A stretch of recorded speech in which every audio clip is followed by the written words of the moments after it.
mine, I give to you.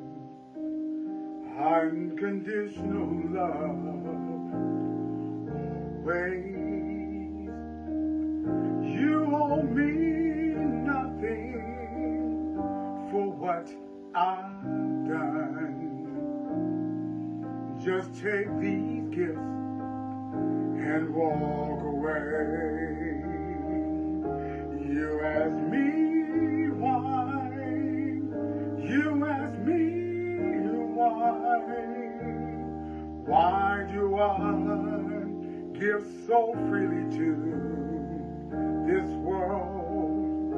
I say to you, I'm giving so that others may receive.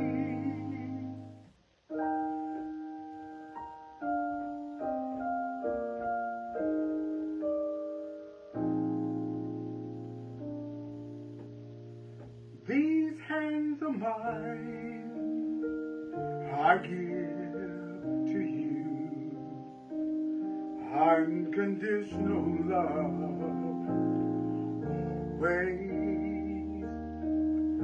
You owe me nothing for what I've done.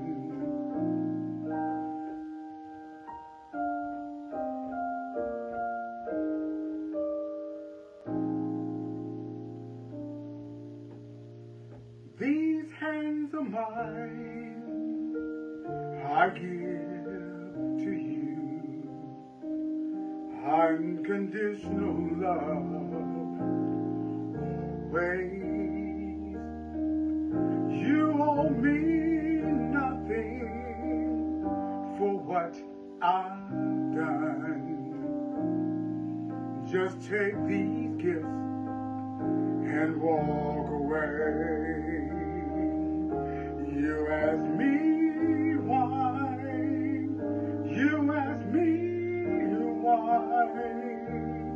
why do I give so freely to this world? I say to you, I'm giving so that others may receive. Unconditional love, always walk on. Enjoy your blessing.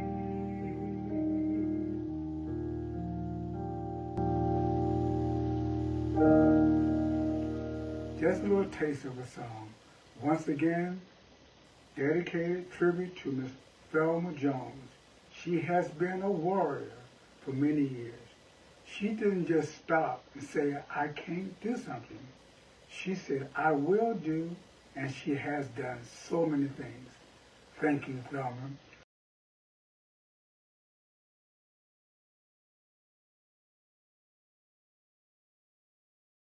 Welcome, everyone, and thank you for celebrating with us. It's hard to believe it's the 10th anniversary of the Thelma D. Jones Breast Cancer Fund. We hope everyone is well and staying safe. You know, I read a quote just recently that I thought I would share with you as we continue to look for brighter days. It read, hope is important because it can make the present moment less difficult to bear if we believe tomorrow will be better. If we believe tomorrow will be better, we can bear a hardship today. We're all looking for brighter days after COVID-19, and we have a special guest that I will introduce later in the program that will give you a chance to talk to and share a little bit about how you've been coping with COVID-19. I'm Jacqueline Beale, and I'm going to serve as your MC for the evening, so let's get started. We've come together this evening to celebrate a visionary, a pioneer, and an advocate. We are all celebrating someone that is passionate, dedicated, and driven to help a community in dire need of her voice, her experience, story, and service. As she accomplishes more, we will be adding another adjective that may likely be the word legendary. This person, this woman, is none other than our very own Thelma D. Jones. So before I turn over the mic to Thelma, I just would like to remind us of a few housekeeping items. So if you can please keep your phones muted if you're not speaking, we'd appreciate it. We want to get a chance to hear from our dynamic guest speakers, and we have a full agenda. So please help us in adhering to the time limitations.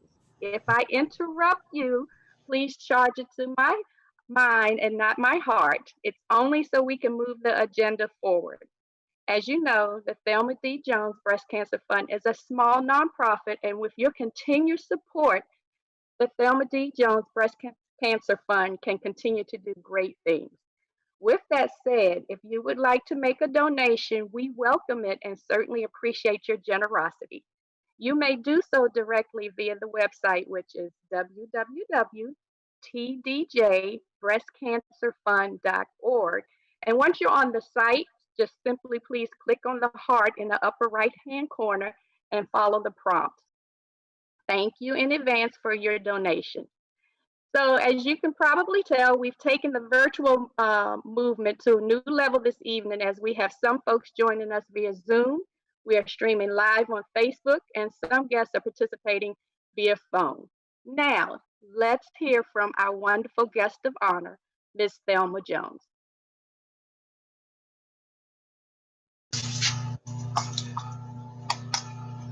Thank you. I hope everyone can hear me. Hello, can everyone hear me? Yes, we're on mute. Yeah. We can hear you. Okay, thank you. So good evening and welcome to the virtual 10th anniversary celebration of the Thelma D. Jones Breast Cancer Fund Support Group. And thank you from the bottom of my heart for joining us in this wonderful celebration. Considering what's happening in our new world order, I hope that you, your family, and loved ones are safe and well.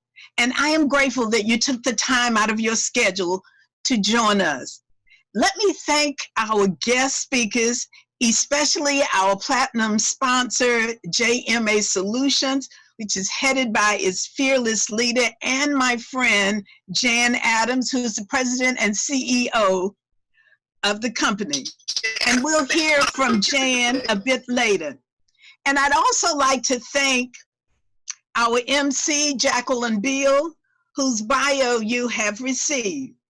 The Thelma D. Jones Breast Cancer Fund is fortunate to have Jackie as our 2019 Evelyn B. Curtis Award recipient, as she is so wonderful in many things when it comes to her passion of helping others, in particular in the cancer arena, and heeding our calls as well as the calls of many other organizations.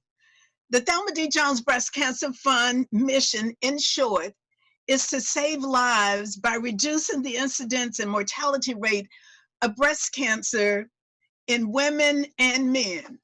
We pursue our mission, we pursue our vision on an all-volunteer grassroots level while working to embrace and achieve a world community free of breast cancer. We are truly a people-powered grassroots organization, which reflects our values and commitments to saving lives, especially in the African-American community, where breast cancer occurs at an alarming and disproportionate rate. The gradual and outpouring support we have received over the past 10 years speaks volumes, and it is a vote of confidence in our work that when a person gets breast cancer, a household, a place of employment, the community, faith-based institution, and the list goes on, that are impacted by a breast cancer diagnosis. So please continue to donate and support our grassroots efforts by visiting our website and giving generously. We have a lot in store, and I hope that you've enjoyed the video montage, which was a brief walk down the past 10 years, and that you'll enjoy the wonderful tributes to the Thelma D. Jones Breast Cancer Fund Support Group, which have touched on every facet of the support group's humble beginning, including working in collaborations with organizations such as the World Bank Group, Howard University Cancer Center, Smith Center for Healing and the Arts, Georgetown Lombardi Cancer Center, George Washington University Cancer Center, the Southwest Neighborhood Assembly, the Southwest Business Improvement District, and many others. The support group continues to provide a warm and inviting space for survivors and caretakers to hear wonderful speakers and to find hope, inspiration, encouragement, support, resources, and information. As equally important, many who are suffering in silence find a voice, which is so wonderful, as we believe that no one should travel their diagnosis alone. I especially welcome the volunteer support of the TDJBCF ambassadors, including our junior ambassadors, some of whom you will hear from tonight. So lastly, I am confident that you will enjoy the Q&A session with Dr. Richard Kennedy and the audience on Facebook Live as we touch on some of the coping mechanisms of our survivors and caretakers. So again, welcome and thank you for joining us in our 10th anniversary celebration of the Thelma D. Jones Breast Cancer Fund Support Group.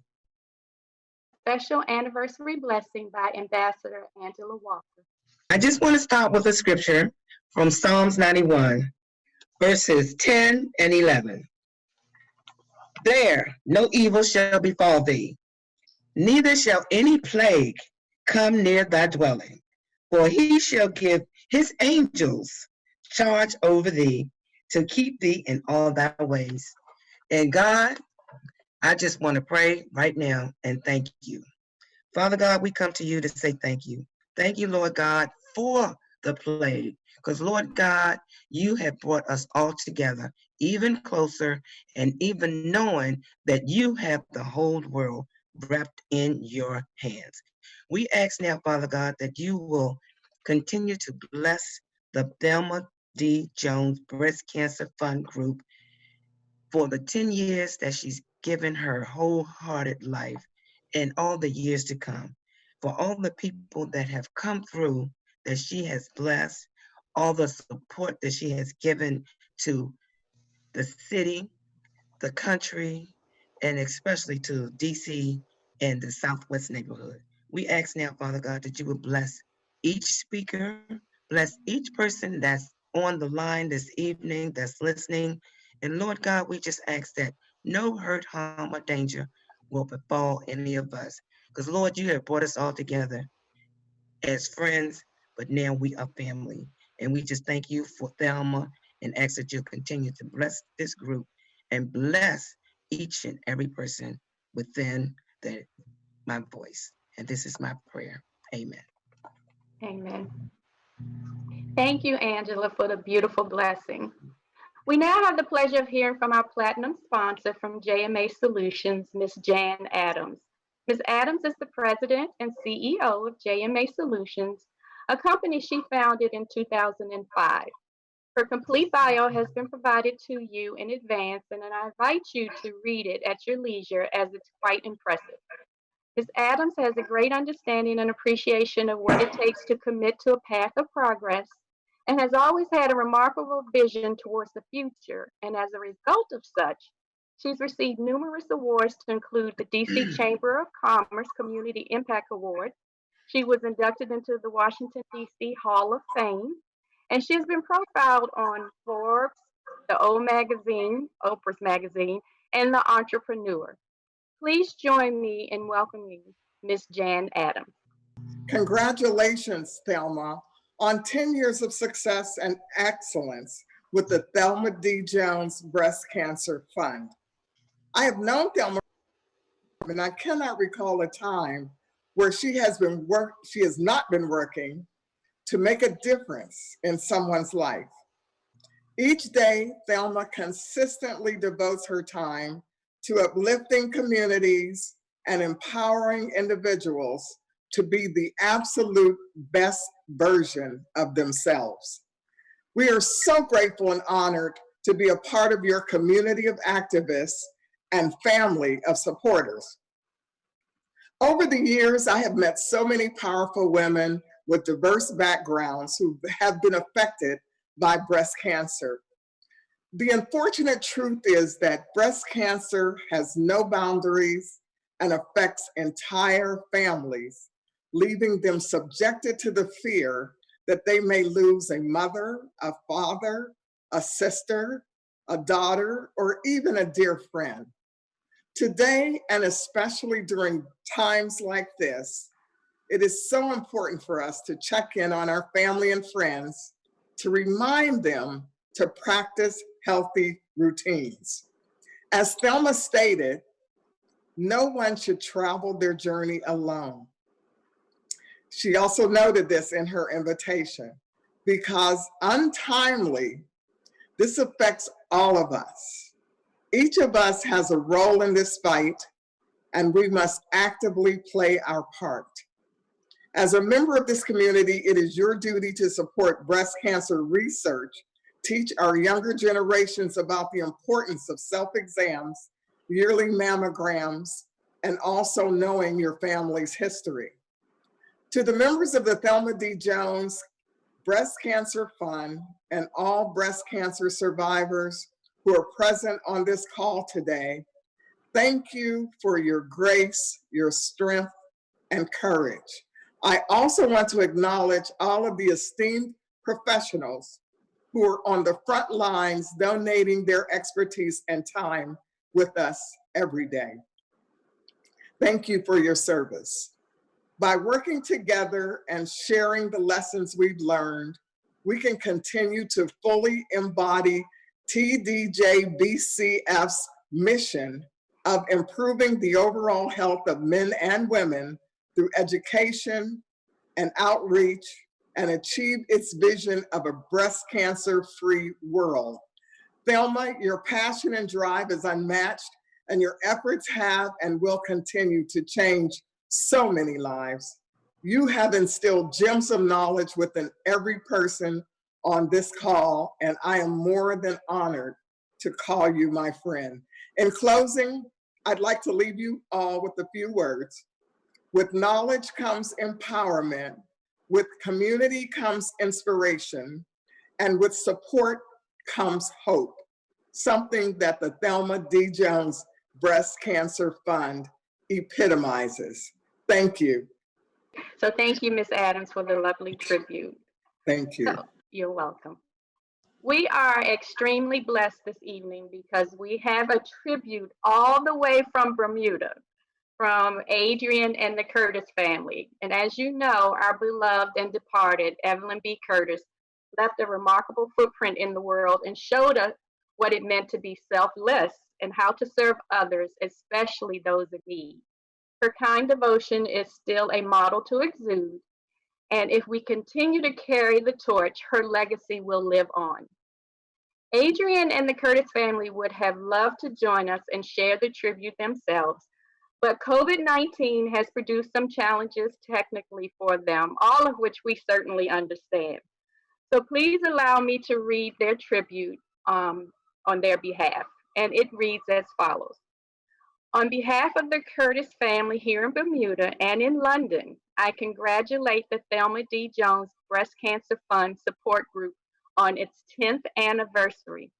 What a wonderful milestone.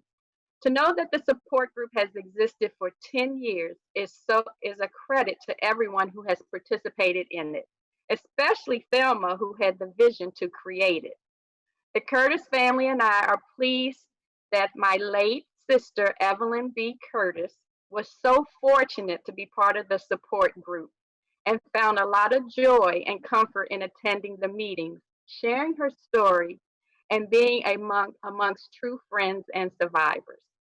We are so pleased that the Thelma D. Jones Breast Cancer Fund has named an award, the Evelyn B. Curtis Spirit Award, in her honor, and would like to, well, I couldn't read this part, but and would like to recognize Jacqueline Beale for being a model representative of our beloved Evelyn. So again, congratulations to Thelma D. Jones Breast Cancer Fund Support Group, and best wishes for many more years to come. And thank you so much for helping to keep the legacy of our beloved Evelyn alive. We have another tribute from Ms. Denise Triplet, and I'll read hers as well. She's unable to be here to read it with us. She says, hello, my name is Denise Triplet, and I'm an 18-year breast cancer survivor, yay, and a proud ambassador for the Thelma D. Jones Breast Cancer Fund. Congratulations, Thelma D. Jones Breast Cancer Fund Support Group, on celebrating your 10th anniversary. Thank you for making a positive difference the last 10 years in the community and in our lives. The TDJBCF has provided informative support group meetings with medical experts and inspirational speakers, educational resources, support, and hope to breast cancer survivors, caregivers, and the community. Thank you, Thelma D. Jones Breast Cancer Advocate, for your commitment, dedication, and all of your hard work. Again, congratulations and best wishes for continued blessings and success. Thelma, I think you also have a couple of congratulatory tributes you may want to share as well. Thank you. I'm going to waive the time on sharing these because they are included in the video tribute. So, okay. All right. Thank you, Thelma. You're welcome. Okay. Now, we know we have quite a few guests, and we want to acknowledge you. We know we have many, many folks on Facebook Live, some are on Zoom, and some are on the phone. So we want to hear from everyone. So we're going to ask you to kindly say your name if you are a survivor or caregiver, and if neither, please state your organization affiliation. Again, while we would love to hear your story and more about you and your organization, we simply don't have the luxury of time this evening. But look, I'll speak for Thelma. We'll certainly give you some time at the next support group meeting, right, Thelma? That's right. So please help us by sticking to just your name if you're a survivor or caregiver. And again, if neither, the name of your organization. And we'll get started now. Kathy DeBow, I'm the treasurer of the organization. I don't know if I was muted or not, but congratulations, Thelma, on your 10th anniversary. Richard Kennedy. I'm a board member of the Thelma Jones Breast Cancer Support Group. And again, happy anniversary, Thelma. It feels like a whole lot more than 10 years. And I'm a 16-year prostate and 16-year colon and 7-year prostate cancer survivor. Hi, my name is Christy Graves. I'm from Georgetown Lombardi Comprehensive Cancer Center. Long ago, I was a caregiver for my mother who had breast cancer. And I'm honored to be here, and congratulations to Ms. Jones and the Thelma D. Jones Breast Cancer Support Fund. Well, good evening, everyone. I'm Angela Walker-Suttles, and I am a 21-year breast cancer survivor. And I am just so grateful and thankful to Thelma for all these years I've known her. So congratulations, Thelma. Many, many more years. And my name is Angela McKinney. And I just want to say congratulations to you, Miss Thelma T. Jones. I remember I met you last year at one of your events. And so, and I thank you for sharing your information with me for me to join your group. Okay, I'm going to move on, but if there are others, let us know. Look, we have a lot of flexibility and we want to certainly acknowledge you, so just let us know. So we're all adjusting to what I've heard people call the new normal in the midst of COVID-19. So we thought it appropriate to chat about it briefly. And we want to hear how you're coping. To help us do so, we have a distinguished guest, Dr. Richard Kennedy. You heard him introduce himself a few minutes ago, but A little bit about Dr. Kennedy. Dr. Kennedy is an internal medicine specialist, and he's been practicing for over 35 years. He is the former chief medical officer at the World Bank Group, and he is, as he stated earlier, a Thelma D. Jones Breast Cancer Fund board member. Dr. Kennedy takes great pride in helping patients understand that prevention saves and prolongs life and improves the overall quality of life. His bio is magnificent. We've shared it with you. Please take some time to read it. But without further ado, I present to you Dr. Richard Kennedy. Good evening, everyone. Evening. I am very happy to be here in this time of COVID-19, as it has been claused. This is very much a new norm. It is a virus that the world has never seen in the last 120 plus years. And it is something, and I want to give two sort of sides to this before we sort of talk about how people are coping, because I think it's important. One is that it is the most contagious virus we've ever seen. But that being said, if you compare this to the annual flu, it's still not as deadly. And it's still not as many people infected. As an example, right now in the United States, there are 600,000 people who tested positive for this. Probably a lot more because we haven't tested everybody.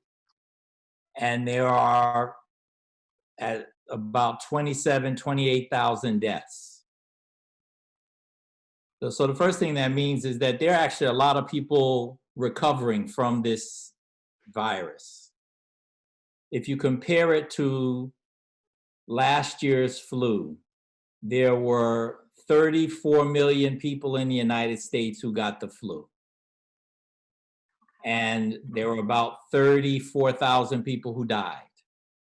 The year before, it was at 49 million people who got the flu.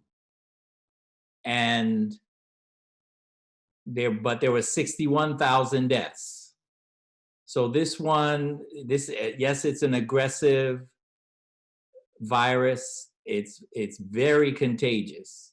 You can get it in any way you can think of. Just sitting in front of someone and talking. On every surface that you can think of, wood, metal, plastic. So the reasoning for the stay at home and the social distancing and the washing of the hands is actually critical to slowing this down. It will be with us for a while. Unlike the typical flu where we have a vaccine, there's not one yet, and it may take a while for this one to have it. But I think it's important to understand that the vaccine is not the cure-all. The vaccine is not going to necessarily stop a person from getting the infection. What it should do is lessen the severity if you get it, if you're unlucky enough to get it. But it shouldn't be as bad as it has been. I'd really be interested to hear how people have been coping, because this is very much a new norm, and the fact that we are distancing ourselves, we're sort of, I call it sheltering in place almost, and it's affecting us in mentally, physically, and psychologically. And so I'd be interested to hear how people have been coping. So anyone want to take a shot first?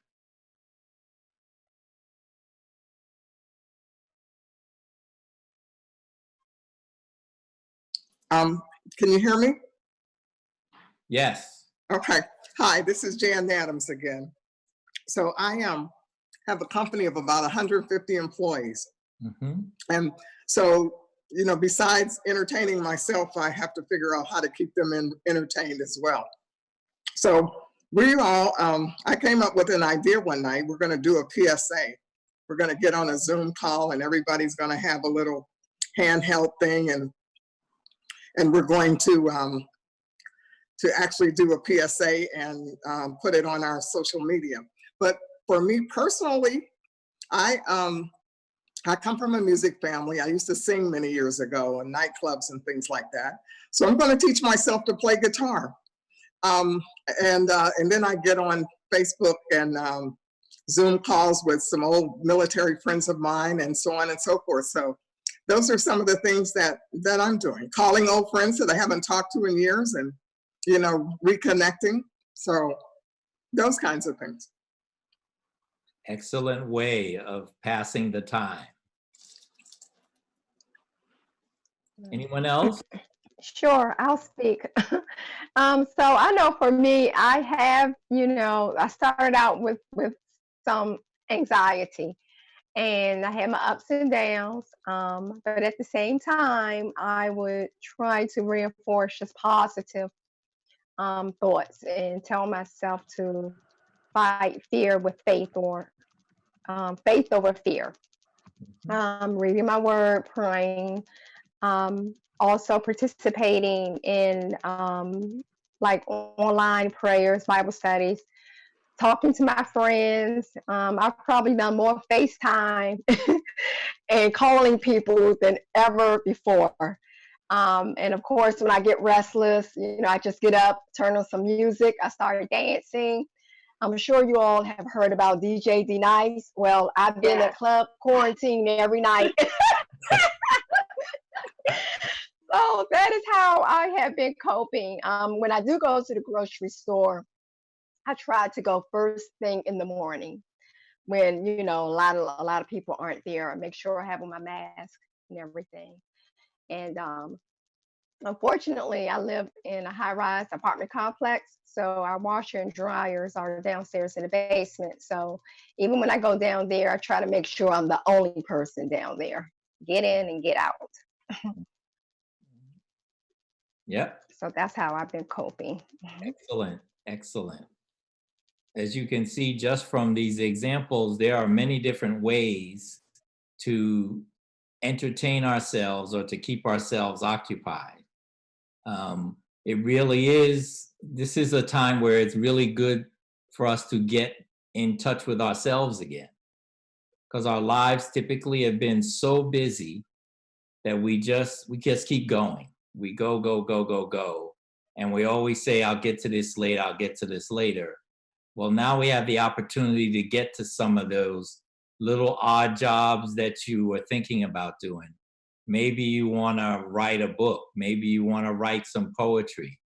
Maybe you want to learn how to play the guitar. You know, all those different things, everything works. And getting in touch with others, because everybody's feeling pretty much similar things that you're feeling, because we're all in this together. One of the interesting things that this happening this way, it has reinforced that we're all God's children and we're all no different from one to the other. Doesn't matter where on the planet you're from. As we see clearly, this infection does not discriminate. It doesn't discriminate by age, sex, race, your affluence, or lack of affluence. It affects us all. And so, and simple things, going to the store, wearing a mask, washing your hands. I tell people, I tell my patients, if you think you should have washed your hands, you should then turn around and wash it at least 2 more times. Because we touch our face at least 15 times a day without ever thinking about it. And this virus can live on wood for 6 days. It can live on metal for 3 days. It can live on plastic for 14 days. So these things, and when you go to the store, simple things. Everything you purchase in the store that's got a cover on it, you need to wash it off before you use it. Yep, you just have to clean it off with hand sanitizer or something like that. when you walk into your house these days, you need to wash your hands before you touch anything else in the house. And you know, I've been on quarantine up until this past Monday because I was exposed to the COVID-19 by one of my patients. And so when I would come home from work and I have my 87 and 84-year-old parents, in-laws living with me, and they're in good health, but nobody wants to get whatever it is that they think I might have. So there's a little bag outside in the garage. I take my clothes off. I put on a bathrobe. I go straight and shower. Then I come back, wash my hands. Then I say hello. When I was in quarantine, basically, I was in the basement by myself for 14 days. And you know, if anybody came downstairs, they had masks, gloves. I thought I was watching Star Trek sometimes, the way they were dressed. But you have to do these simple things, which seems like an inconvenience, to protect ourselves, because we've learned that there are lots of people who actually have the virus and are not sick at all. And if they're out and about in the community, they can spread it to someone whose system might not be able to handle it. And do people know the different symptoms? What's the earliest symptom of this virus? Does anybody know what that is? A Is it fever? a fever? No. The most common one right now is the loss of the sense of taste and smell.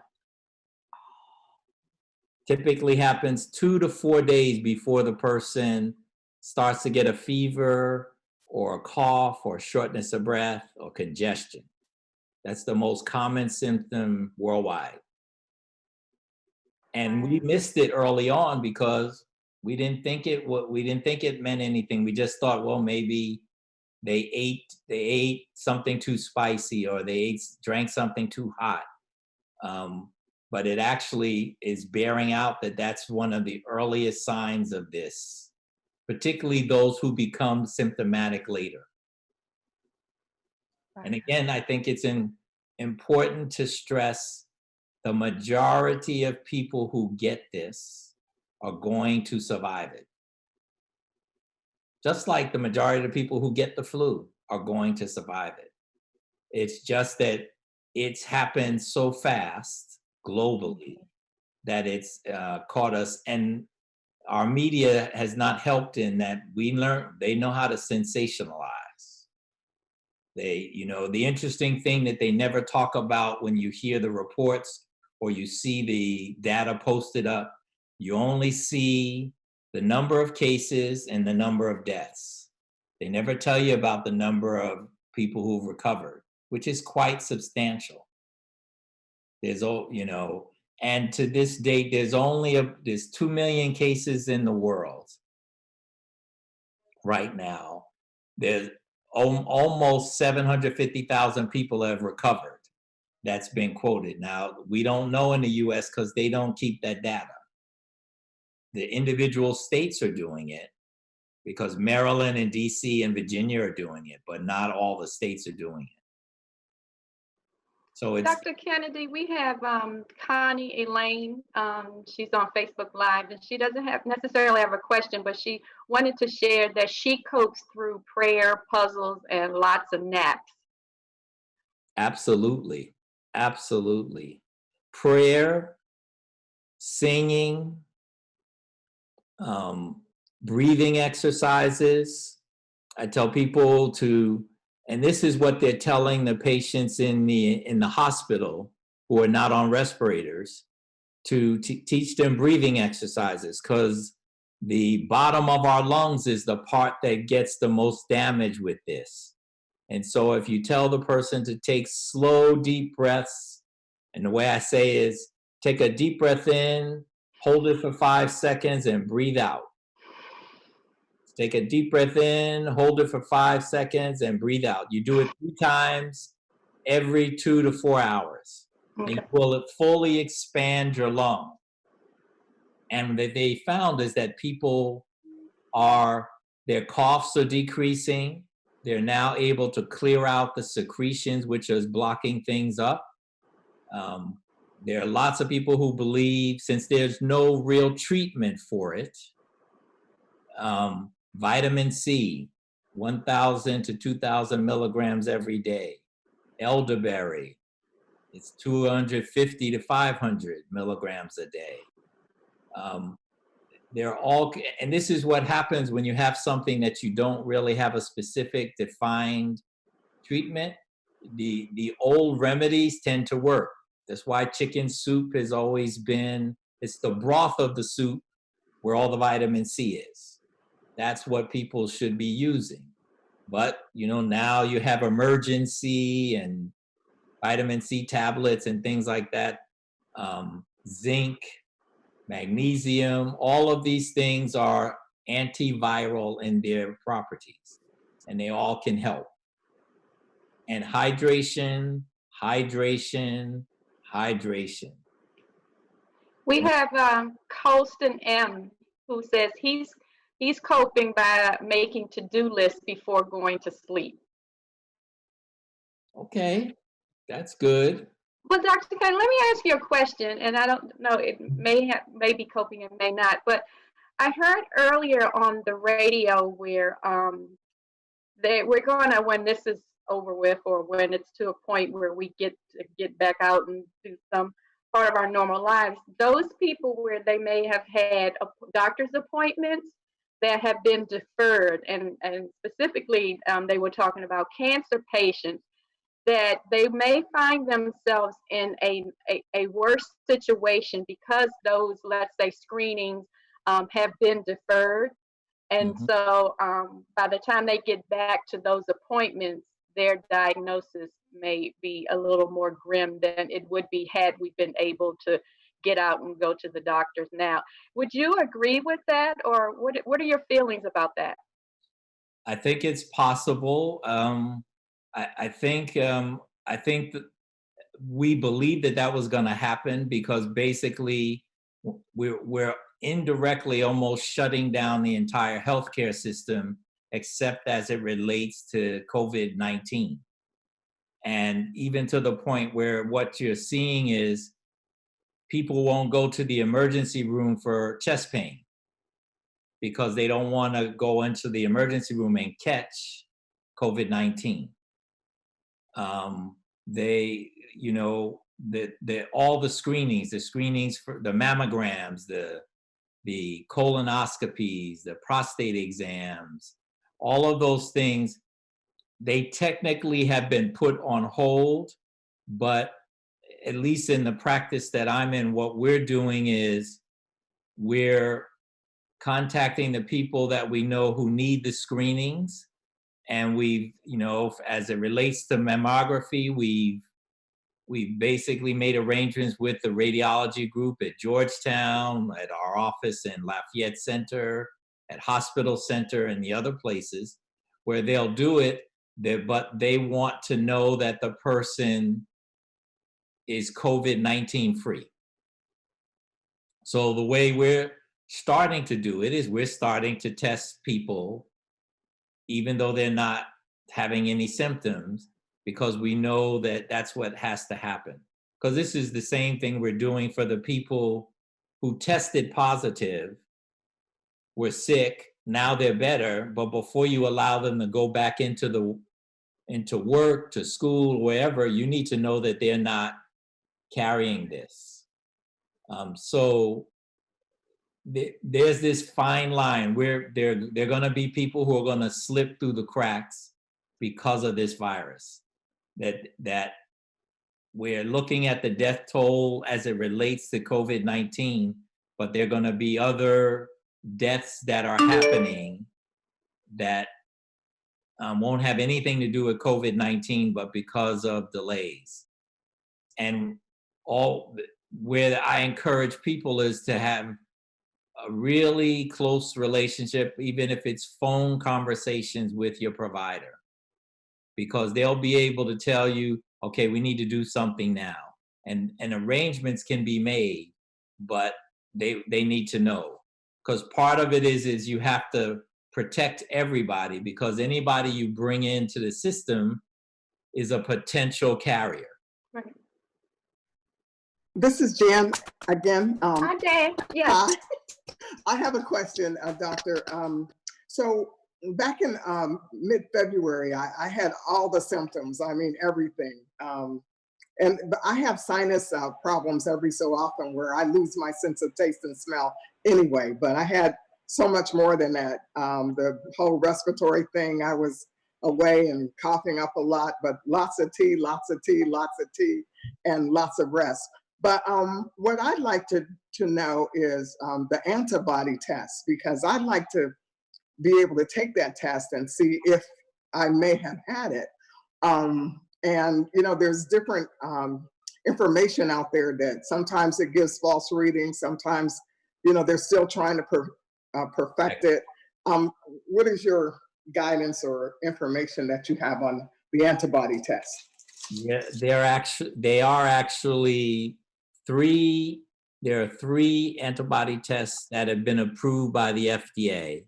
Okay. So far. The one that has been out the longest has a lot of false negatives, which basically means the person has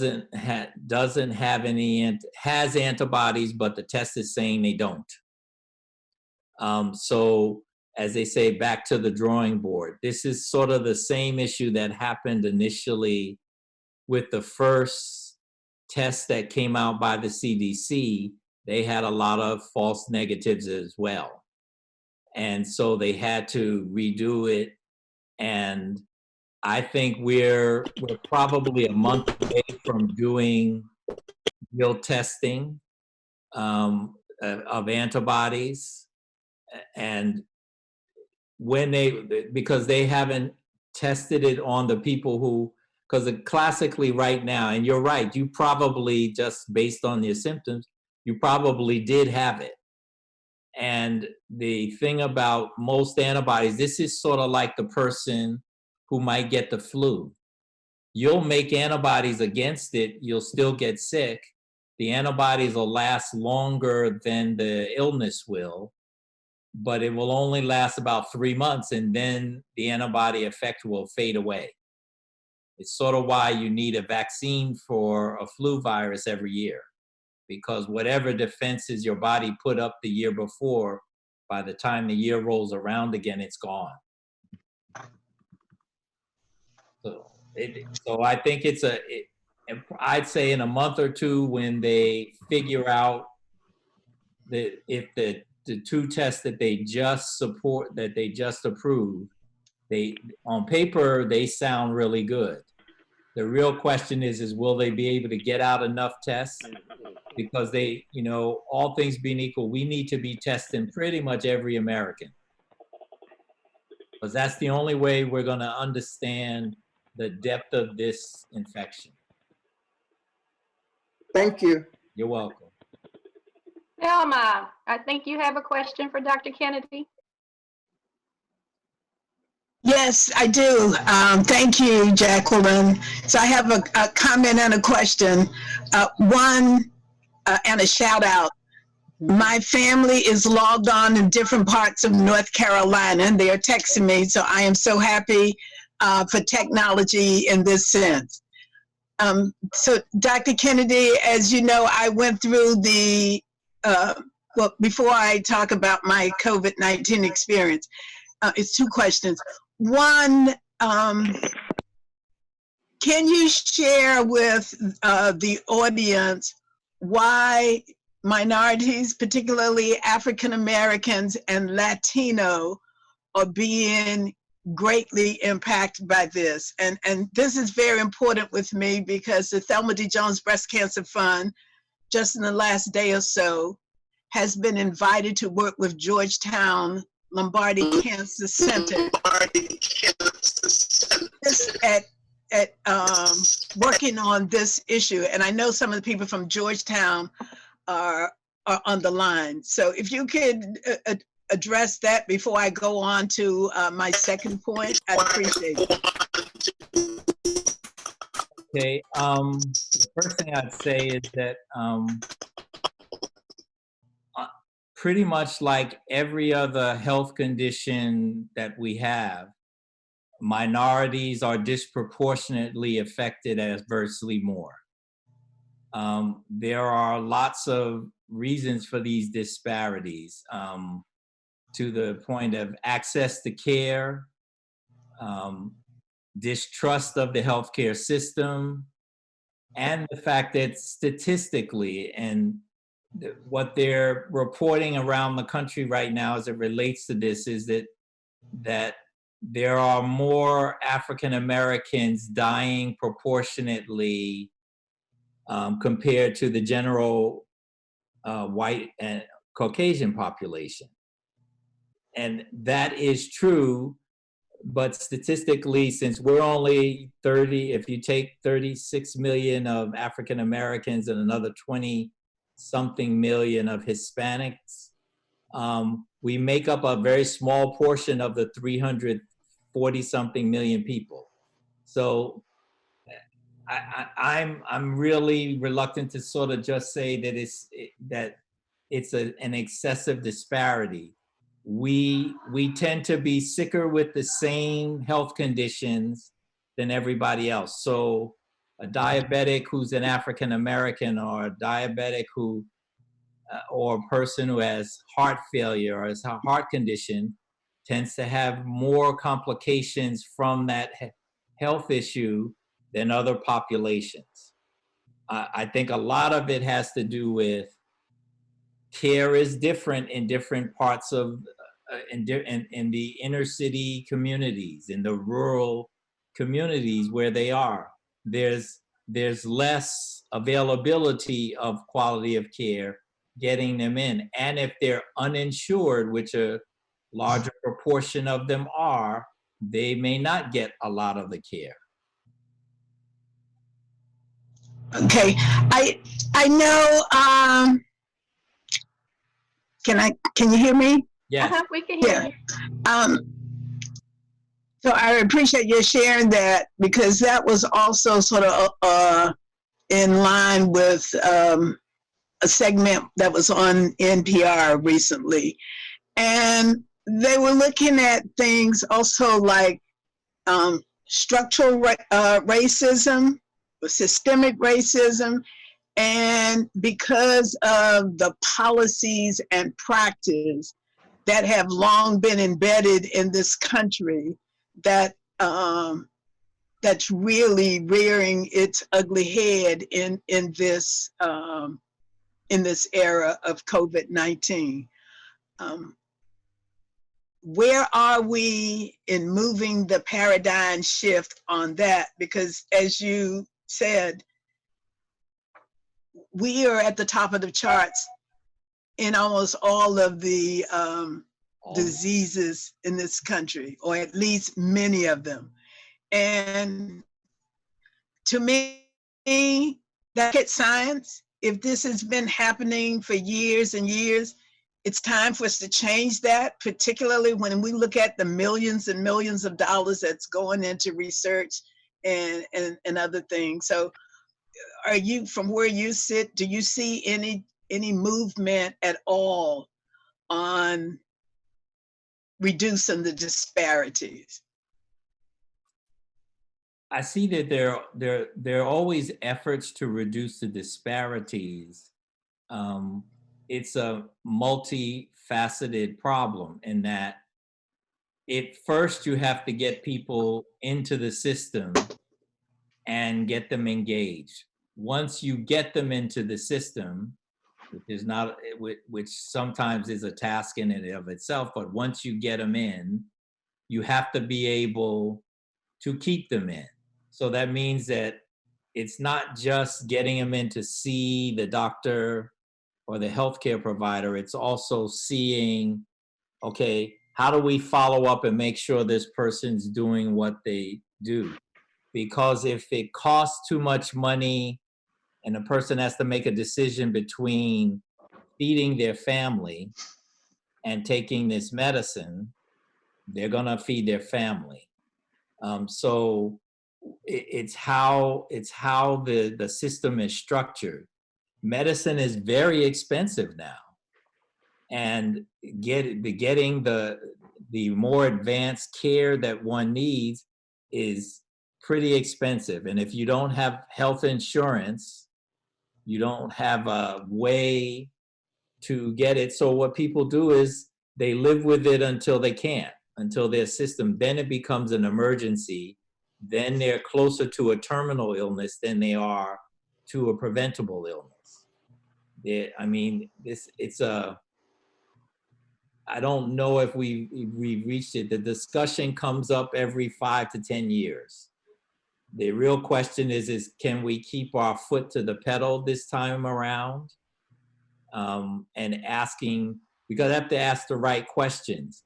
Well, why is it that there are more people dying of color who are dying from this than everyone else? What's the difference? That means you have to go in retrospect, which means you have to understand who those people were, what their lives were like, how they lived. If you don't answer those questions, you cannot solve the questions going forward, because it will just be a repetitive cycle and it'll fade away until something new comes along in 20 years and we'll have the discussion all over again.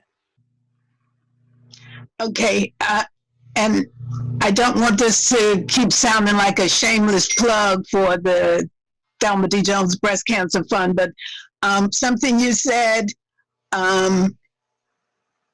resonated with me, because on a second grant that the Thelma D. Jones Breast Cancer Fund is working on is also with Georgetown Lombardi Cancer Center. So it's two different ones. The very first one is working on breast cancer disparities. And we're looking at women, particular, may have a mammogram. They may. We're still trying to reach those who are not. But then after they have it, they may not return in the future. So that speaks volumes to what you were just saying. And there are many people that I talk to who feel, well, we've done a lot on education and outreach. But when I hear that we are still disproportionately at the top of basically everything, I don't think we've done enough education. No, it's not. It's not education. If you don't reach people where they are, that's where the main problem is. You have to reach people where they are. It's sort of like if I walk into a room and I talk to an audience and I'm using only medical terms to describe what I'm talking about, and these people are not familiar with that terminology, they tune me out. They may sit there politely and they may even ask a few questions here and there, but they walk out and they say that person didn't show any interest in me. They didn't even try to connect with me. We have to learn how to connect with them, which means we need to understand what is it that they need.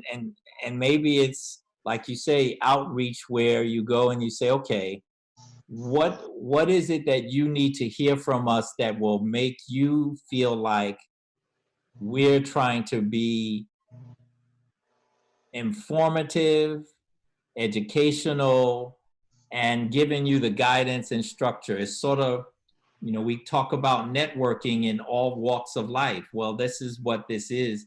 How do we network with them and not lose them?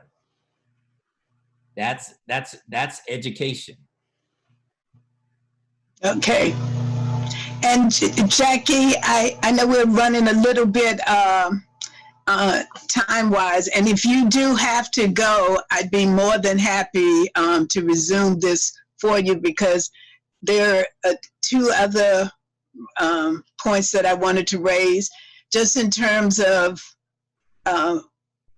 we were talking about some of the things that we were doing as part of coping mechanism.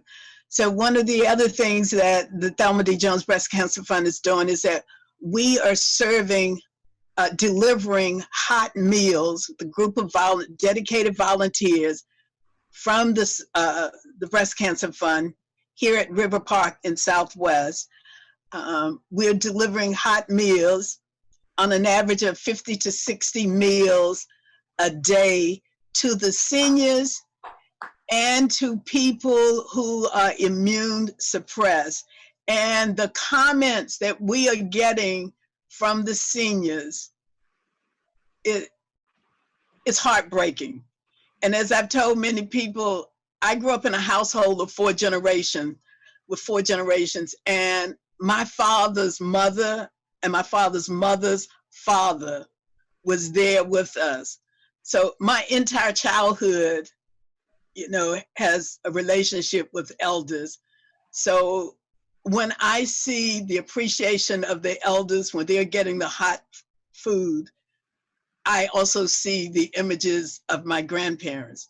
And then I had a sister for 25 years who was a C5 quadriplegic, meaning she was paralyzed from her neck down. So she had an immune suppressed system.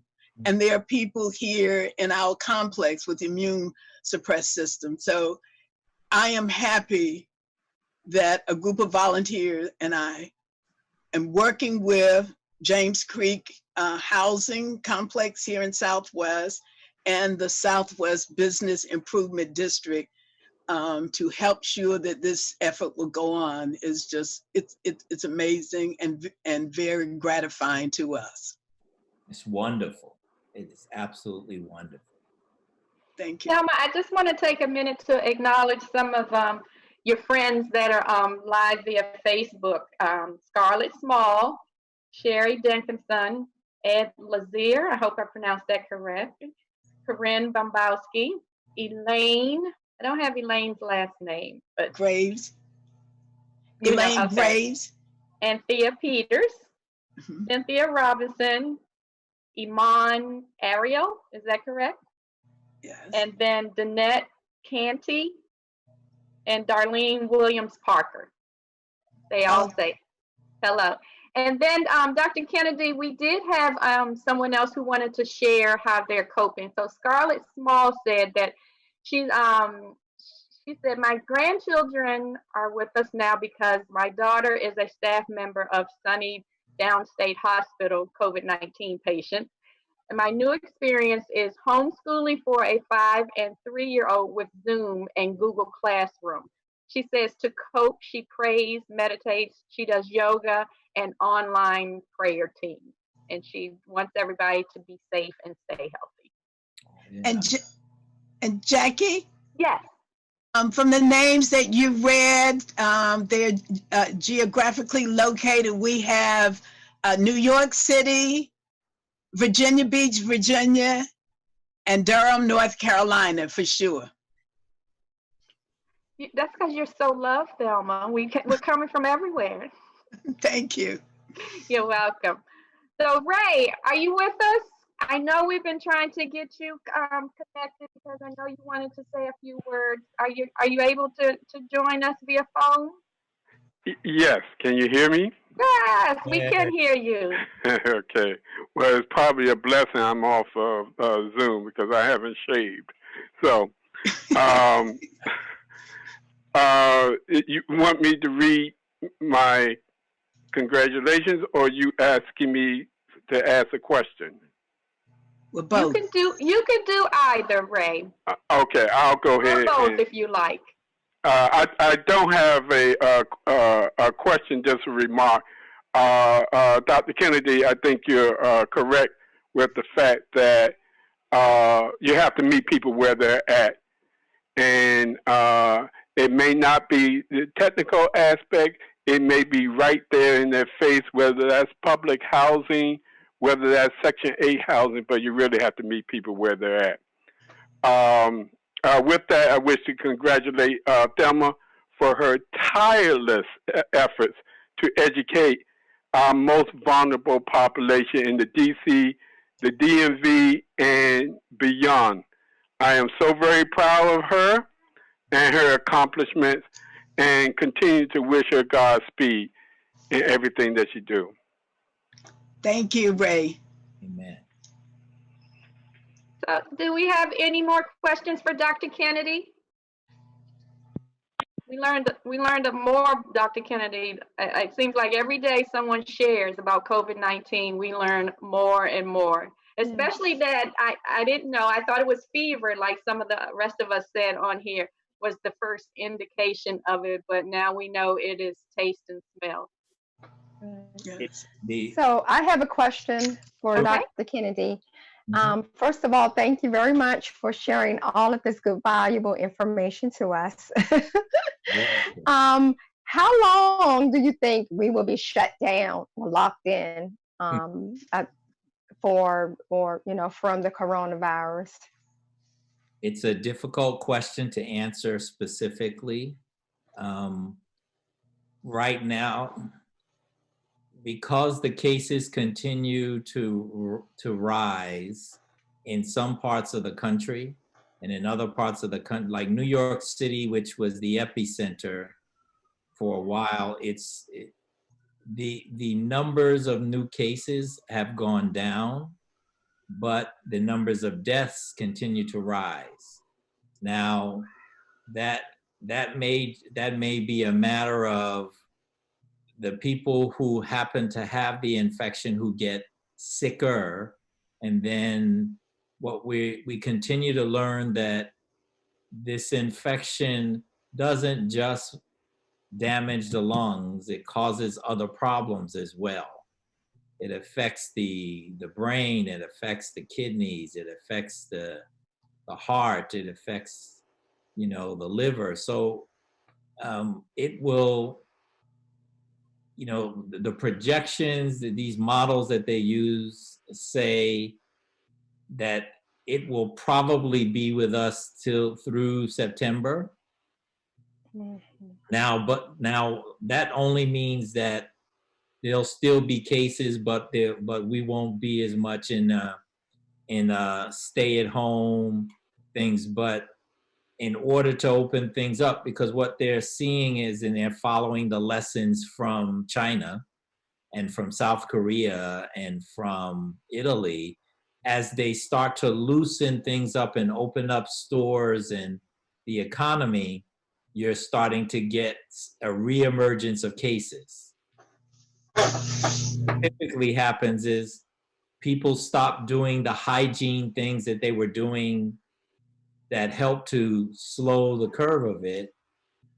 And if you go back to the old ways, and if nothing else, this should keep us as citizens of the world. Hygiene should be important for the rest of our lives, and we should think of it very seriously. If we don't, it'll be another virus come along after this somewhere down the pike, will cause a whole nother issue. And we've escaped a couple of potential pandemics over the last 10 years. This one is one so far. And so it's hard there are people who say it'll be here till January. There are other people say it'll be gone in August. Hard to say. Only if we follow what has clearly worked. And I think it's really important here in the US, because they say between 7 and 10% of people who are positive have no symptoms.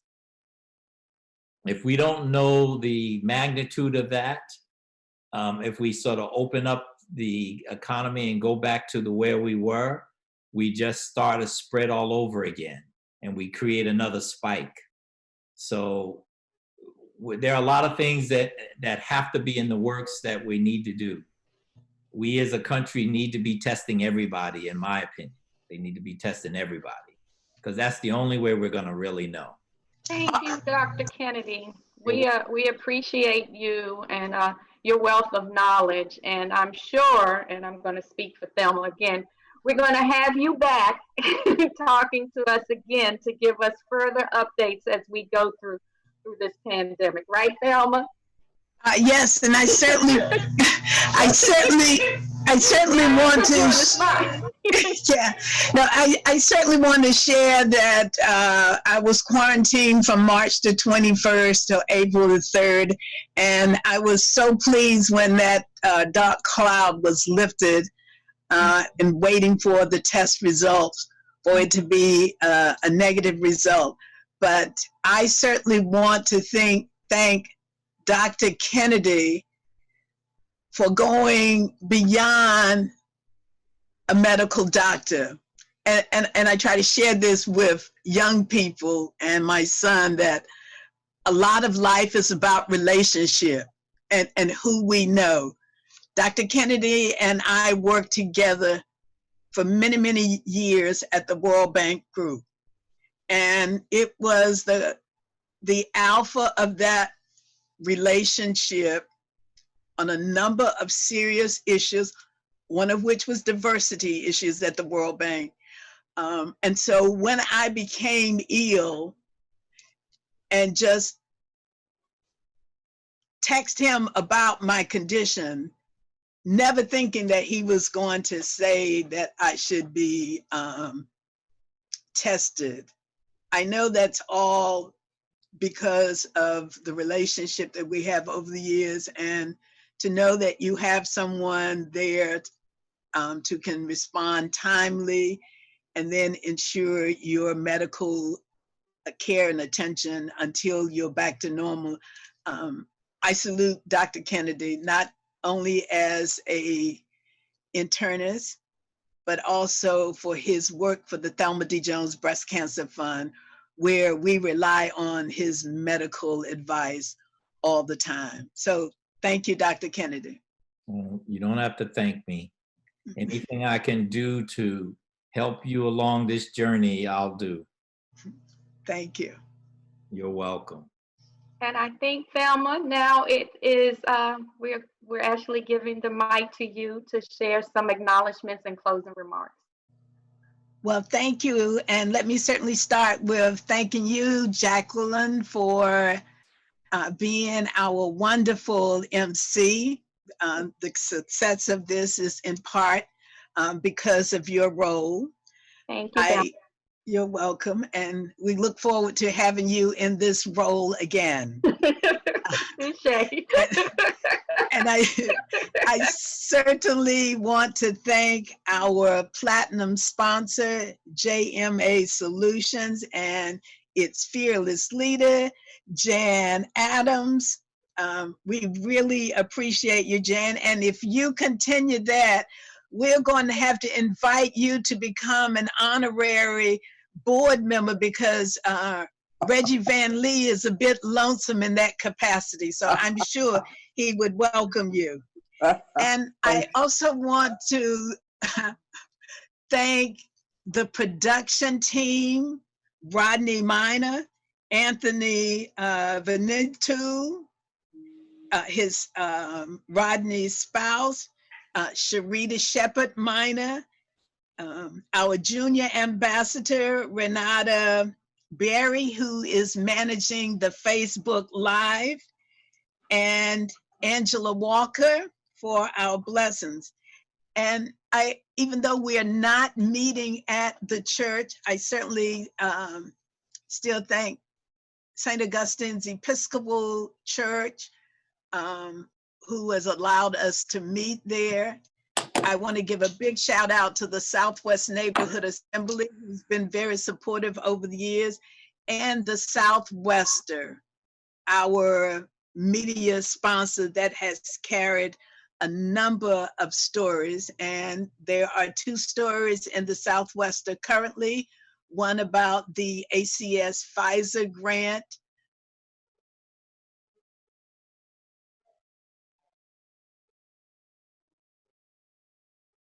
Center, and then there is an article about our last support group meeting.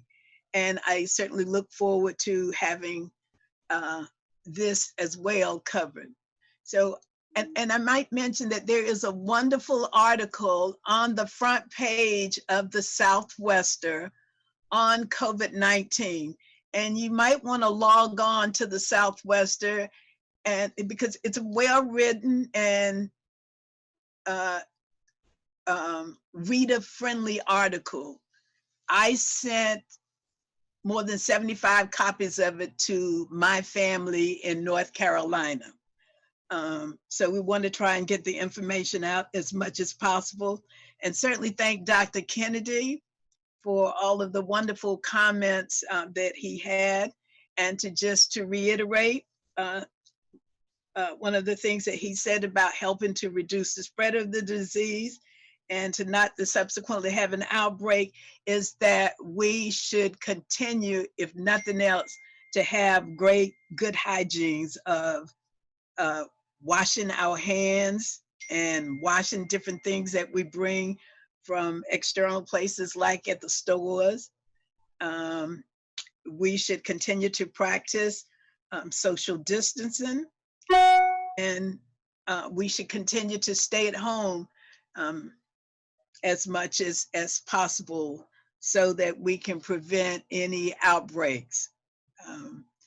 And of course, I want to thank all of you for helping to make us as in the Thelma D. Jones Breast Cancer Fund, not only who we are from our humble beginning, but who we plan to become, which is a force of reckoning to help to save the lives of so many that we are losing from actually this devastating disease of breast cancer, and to sort of help breast cancer survivors who are going through this while we are dealing with COVID-19.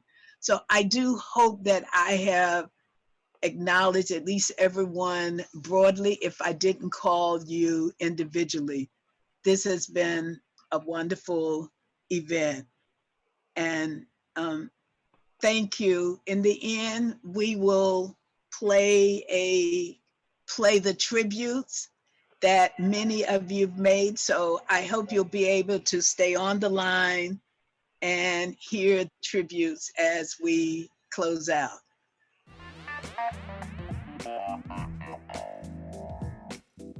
Hi, Thelma. This is Dr. Carla Williams, Interim Director at the Howard University Cancer Center. Congratulations. I can't believe it's been 10 years. I'm honored to be among the first organizations that was there when you launched this wonderful initiative for the community. I'm wishing you many more years of success as you're there to be a support, resource, and advocate for surviving and thriving beyond breast cancer. I'm Andrea Rohn, former news anchor and medical reporter at WUSA 9 and a breast cancer advocate through my Buddy Check 9 initiative. I'm delighted to be part of this milestone, the 10-year anniversary of the Thelma D. Jones Breast Cancer Fund support group. For 10 years, you've been reminding us of our risk factors for breast cancer, about the importance of the early detection of this disease, and you, Thelma, through your own personal experience, have helped people go from patients to survivors and thrivers. For your commitment, your dedication to the health and well-being of this community, I salute you. I happily celebrate your 10-year anniversary. Happy anniversary, Thelma. Happy anniversary, Thelma D. Jones Breast Cancer Fund Support Group. Thank you, Thelma. Thank you, thank you, thank you. Thank you for welcoming me with open arms, for always showing up, and for always being someone that I can count on. It takes a really special person to completely omit the word no from their vocabulary. And that special person is you. You don't just do this for me, but you do this for every single person that you come in contact with. And that's incredible. Happy 10th birthday. Hey, Thelma. You may recognize this face. It's Doug. I wanted to be able to say that 10 years, I'm sure, seems to go quite quickly. However, I know the 10 years that you've dedicated yourself to the Thelma D. Jones Breast Cancer Fund support group has been one that shows that you are a tireless and amazing advocate for what you do, and I thank you for it. Friends forever. To Thelma and all the members of the Breast Cancer Fund support group, I want to congratulate you for 10 years of amazing work to support survivors of breast cancer in the city. Thelma, you have done such amazing work to support public health and fighting cancer in the city in so many different ways. I'm really proud of all you've done, and I'm just really excited to have you as a partner. Thank you so, so much. From her experience and from her leadership, our own breast cancer support group was connected to the Komen Foundation, to the American Cancer Society, of which she was became a champion. So she, in many ways, educated us and gave us an understanding of what community resources were needed to support others beyond our institution, beyond our own group, to a wider community. I will always be grateful and for the education that she provided, for the friendship, and for the resources that she made possible through her vision. And I wish her all the best and honor her in the 10th anniversary of this remarkable group. Thank you, Thelma. Hi, I'm Mike Brookins. Please allow me to wish Thelma and the Thelma D. Jones Breast Cancer Foundation a well-earned 10-year anniversary. Through your efforts in the community, Thelma, you provided selfless leadership. Many breast cancer victims and survivors have benefited as a result of your support group, resources, information, and your genuine assistance. God bless, and may the Thelma D. Jones Breast Cancer Foundation continue to be the uplifting legacy that it's been for a decade. Be well, be safe. Hello, my name is Scarlett Small. I am a member of the Thelma D. Jones Breast Cancer Support Group Board. I am the secretary and an ambassador. I am here today to say happy 10th anniversary to the support group.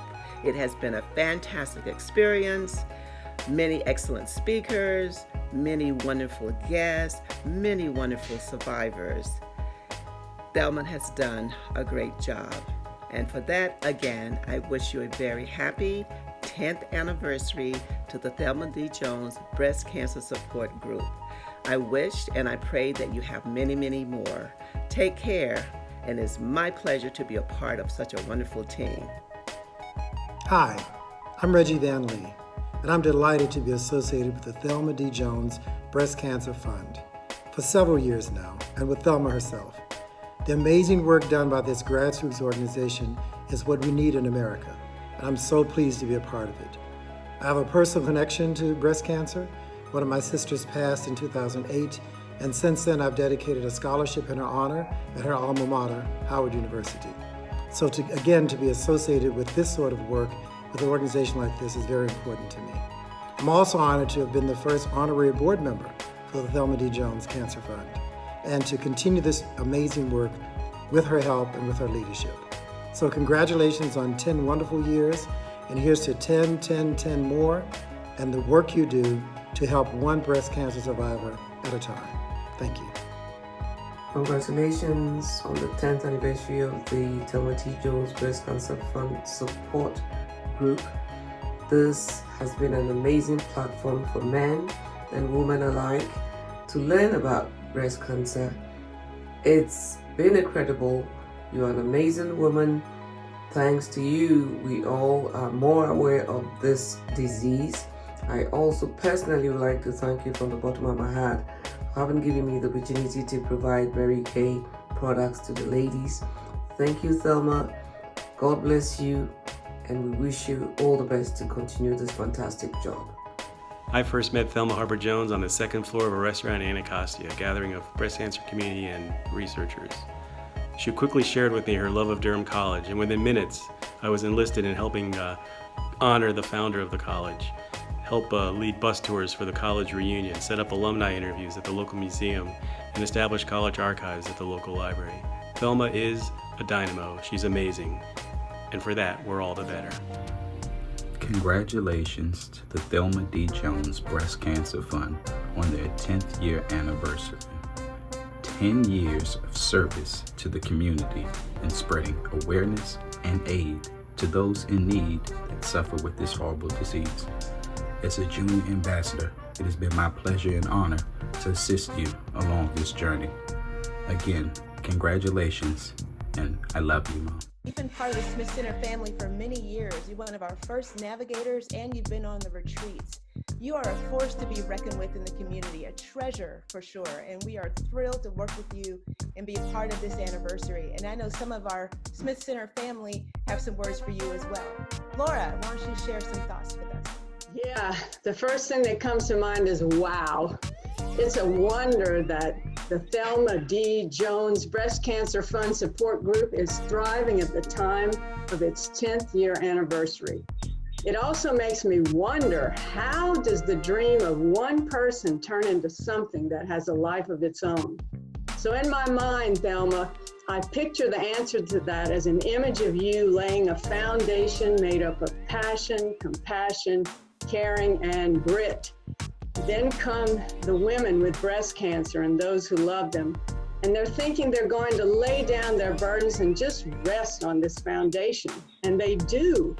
But it doesn't take long before they all realize that they're lifting each other up as each of them becomes one of the pillars supporting this sheltering place, this safe place where the sharing of sorrows and joys is transformed into the healing balm of love. Congratulations, it's an honor to celebrate with you. Thelma, I've known you for a long time. We go back to the World Bank days and sharing podiums and various presentations. It's been such a privilege to be part of your world and the work that you do.